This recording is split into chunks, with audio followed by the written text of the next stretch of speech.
Hi everyone, welcome to the Highlights from Ukraine podcast. We have an important announcement to make. Due to travel of the team, there will be no new episodes of the podcast until November 20th. After that, we will be back and will be proud to continue to bring you our daily audio summaries of the latest news reported in the Ukrainian media.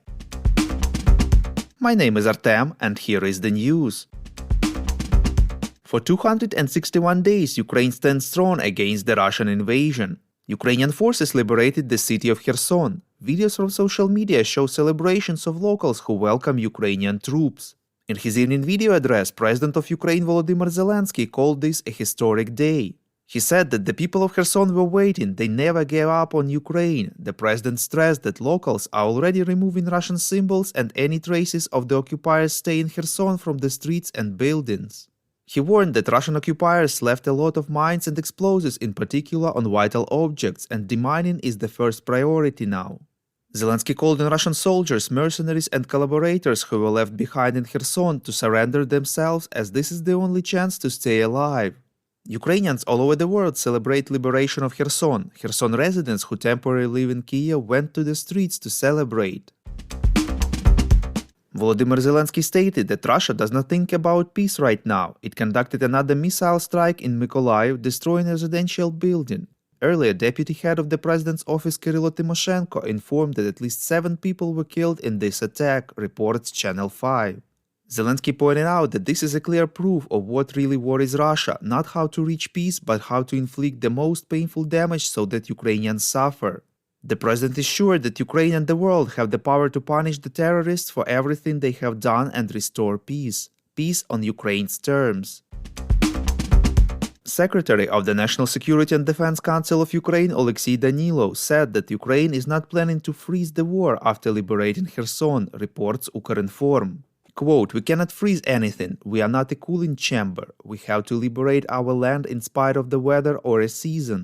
We cannot miss a single stop because our people are there and we see how they are suffering," unquote.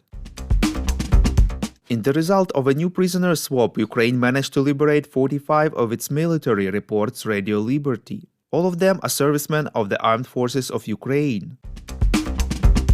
The United 24 fundraising platform has begun raising funds for the world's first Ukrainian fleet of sea drones, reports Interfax Ukraine. According to the president of Ukraine, Volodymyr Zelensky, sea drones will help open a corridor for civilian ships carrying grain in the world. In less than a day, funds for the purchase of the first marine drone have been collected. Digital Transformation Minister Mikhailo Fedorov, who leads on this project, said that the drone will be made in Ukraine and will be called Kherson. He announced plans to raise funds for the first 10 units of such drones. Zelensky said that the second sea drone will be named after the city of Sevastopol in the occupied Crimea. The German government has allocated an additional 1 billion euros from its budget for 2023 to support Ukraine, reports Ekonomichna Pravda. The funds will be used to protect against Russian cyber attacks and collect evidence of war crimes. According to the media, the additional funding comes amid controversy over whether Germany should step up military aid to Ukraine, which says it needs offensive combat weapons, including tanks, to fight back against the Russian army. The allocation of funds is a victory for the Greens, the coalition party that has been the strongest supporter of military aid for Ukraine. The Netherlands announced the allocation of an additional 110 million euros to Ukraine to help it get through the winter period, reports European Pravda. The funds will be used to provide housing for Ukrainians, repair water pipes and houses, purchase gas, food and electricity. It is clarified that part of the money will be directed to the supply of components for the repair of the damaged energy network of Ukraine. If you like what we do and would like to tip us, you can now do so directly to our PayPal. Check out the link in the description to this episode for more details. And as usual, you can subscribe to our Patreon. In gratitude for your help, we will give you access to a series of exclusive episodes on wartime life in Ukraine. We call on you to demand from governments of your countries to impose the toughest sanctions possible on Russia and its citizens to stop their invasion of Ukraine.